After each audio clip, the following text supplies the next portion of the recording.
le feuilleton juridico-politique continue au sein de l'Union pour la République et la démocratie, UR, avec le deuxième round de la procédure judiciaire en cours, à savoir celui de la Cour d'appel qui vient de confirmer la décision du tribunal de la commune V, faisant désormais de Guignon Coulibaly le successeur légal et légitime de feu Soumaïla Cissé à la tête de l'UR.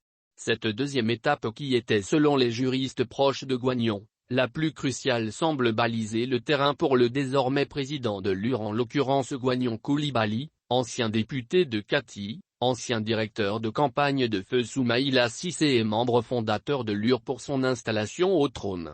Sans triomphalisme, le nouveau président de l'UR semble tendre la main à ses camarades du camp opposé pour un grand rassemblement autour des idéaux de Soumaïla Cissé pour le grand bonheur de nombreux militants du parti de la poignée des mains. Sera-t-il réellement entendu par les membres du camp adverse? Salikou Sanogo, le leader du camp opposé va-t-il faire la paix avec Guignon Coulibaly en acceptant un compromis? Un règlement politique à l'amiable n'est-il pas opposable au feuilleton judiciaire? C'est sans embâche que la Cour d'appel de Bamako, dans un arrêt qu'elle a rendu le mercredi 7 septembre 2022, a confirmé l'ensemble des dispositions du jugement du tribunal de la commune V du district de Bamako.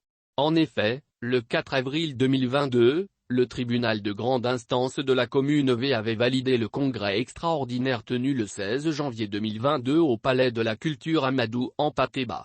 C'est ce congrès qui a élu à l'unanimité des délégués présents M. Guignon Coulibaly comme président de l'UR pour succéder à feu Soumaïla Cissé arraché aux siens et à l'ensemble du peuple malien. Le tribunal de la commune V avait validé ce congrès et l'élection de M. Coulibaly à la tête du parti. Cette décision a été attaquée à la cour d'appel par Salikou Sanogo et ses partisans aux fins d'annuler purement et simplement ce congrès. À la surprise générale des plaignants, la cour d'appel de Bamako a confirmé la décision du tribunal de la commune V qui avait donné à M. Coulibaly la légalité après la légitimité acquise lors du congrès extraordinaire. Autrement dit, le tribunal de la commune V a validé tous les résultats qui y sont issus, parmi lesquels l'élection de Guignon Coulibaly comme président de l'UR, l'annulation de la décision de suspension et de radiation des membres. C'est cette décision qui a été confirmée par la Cour d'appel.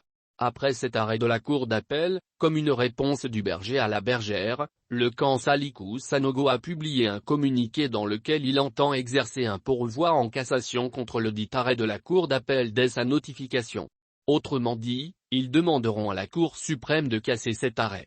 Pour rappel, la saisine de la Cour suprême est un droit sauf qu'il n'est pas suspensif et qu'après cette étape il y a deux autres étapes, comme pour dire que le feuilleton judiciaire, à l'échelle nationale est loin d'être terminé.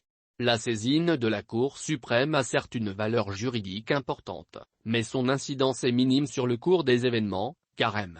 Guignon Coulibaly et ses partisans se préparent à prendre fonction dès que la grosse d'exécution sera disponible.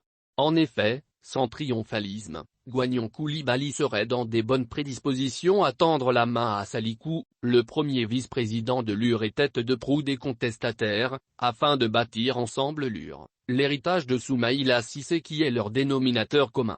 Guignon Coulibaly sera-t-il réellement entendu par le camp adverse? Toute la question est à ce niveau, surtout quand on sait qu'il y a des faucons de part et d'autre qui ne veulent rien céder et qui sont prêts à aller jusqu'au bout de leur logique malsaine. Seront-ils suivis par les militants du parti qui n'aspirent qu'à la paix et à la cohésion?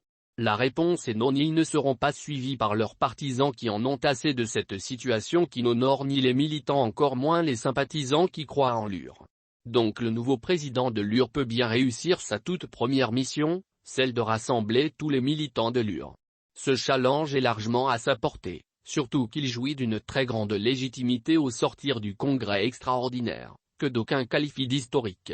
Quant au camp Salikou, il doit comprendre que n'ayant pas la légitimité et après avoir perdu les deux manches judiciaires, il est de bon ton qu'il se rallie au camp majoritaire, surtout que nul ne quitte son poste jusqu'au congrès ordinaire.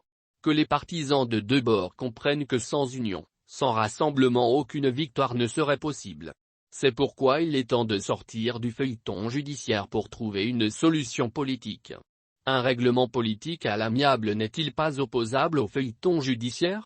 L'adage selon lequel toute guerre finit toujours autour d'une table de dialogue sied bien au cas de l'UR. Quelle que soit l'issue de l'imbroglio judiciaire, toutes les deux tendances sortiront très affaiblies, donc la meilleure issue sera celle du règlement politique en faisant seulement la paix des braves.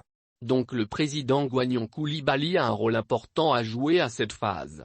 Quant à Salikou, pour le peu de temps qui lui reste sur la scène politique, il doit être un vecteur de paix et de rassemblement pour une sortie honorable. Comme pour dire que rien n'est encore perdu pour l'UR qui regorge des cadres compétents, il suffit juste d'une petite volonté politique pour reconstruire le parti de la poignée des mains.